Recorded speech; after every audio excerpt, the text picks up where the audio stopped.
Hello guys, তো চলো আজকে আমি চিকেন রান্না করব। একটা অন্যরকমভাবে চিকেনটা রান্না করব, সেই রান্নাটা তোমাদের সাথে শেয়ার করব।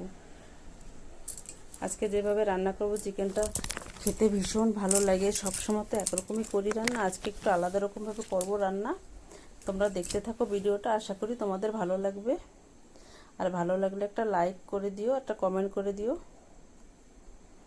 তা আমি চিকেনটা ধুয়ে পরিষ্কার করে নিয়েছি। এখন আলু, পেঁয়াজ, রসুন, মশলাগুলো রেডি করি। এসব রেডি করতেই তো যা সময় লাগে।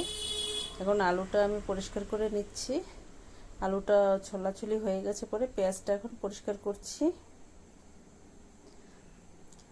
রান্না করতে আর কতটুকু সময় তো লাগে, এইসব মশলাপাতি সব রেডি করতেই যা সময় লাগে।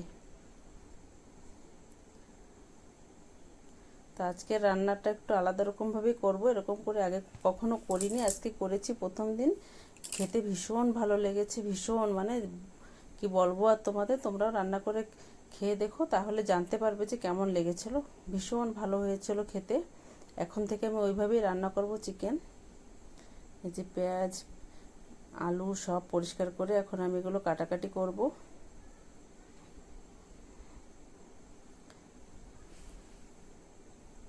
এখন আলুটা কাটবো, তারপরে পেঁয়াজটা কাটবো, টমেটো কাটবো, সব কেটে নিয়ে তারপরে রান্নাটা বসাবো।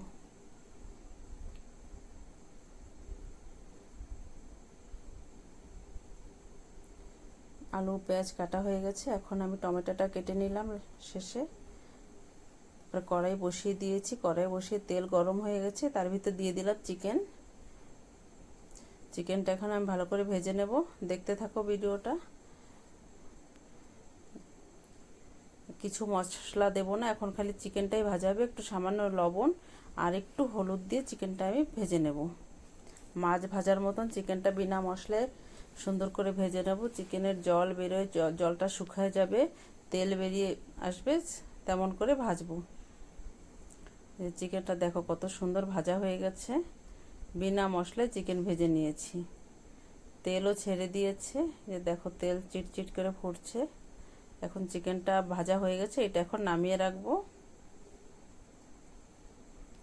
চিকেনটা নামিয়ে রেখে সেই কড়াইতে দিয়ে দিলাম জিরে, তেজপাতা, শুকনো লঙ্কা দিয়ে কেটে রাখা পেঁয়াজটা দিলাম। পেঁয়াজটা কিছু সময় ভাজা করে নেওয়ার পরে আদা রসুন বাটা দিয়ে দিলাম। এখন এই মশলাটা একটু সময় ভেজে নেব। যে একটু লাল লাল করে ভাজা হয়ে গেছে, এখন দিয়ে দেবো টমেটো কুচি।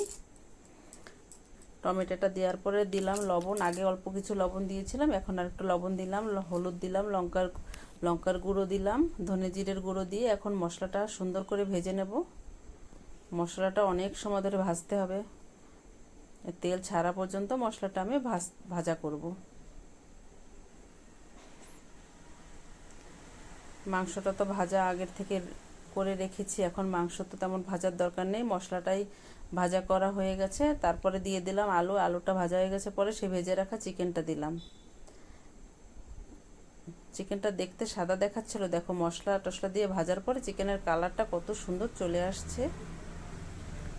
এখন এই যে চিকেনটা মশলা টশলা দিয়ে সব কষানো হবে, অল্প টাইম কষাবো, এখন বেশি একটা কষানোর দরকার নেই, যেহেতু আগে চিকেনটা ভেজে নিয়েছিলাম। এখন অল্প টাইম কষানোর পরে গরম জল দিয়ে দিলাম। জল দিতে হবে, আলু চিকেন সব সিদ্ধ হওয়ার মতন সেরকমই জল দিতে হবে, বেশি এক গাদা জল দেওয়ার দরকার নেই, কি একদম কমও না। একটু ঢেকে রেখেছিলাম, ঢাকনাটা উল্টে একটু নাড়াচাড়া দিয়ে আর একটু ঢেকে রাখবো। আলুটা সিদ্ধ পর্যন্ত ঢেকে রাখতে হবে। এই যে দেখো ঝোলটা শুকিয়ে গেছে, একটু গরম মশলা দিয়ে দিলাম আর একটু নাড়াচাড়া দিয়ে এখন তারপরে নামিয়ে রাখবো। দেখো দেখতে কত সুন্দর হয়েছে, খেতে যেমন দেখতে যেমন হয়েছে খেতেও তেমন হয়েছিল। এই যে ঠিক আছে, আজকের মতন সবাই ভালো থেকো, সুস্থ থেকো।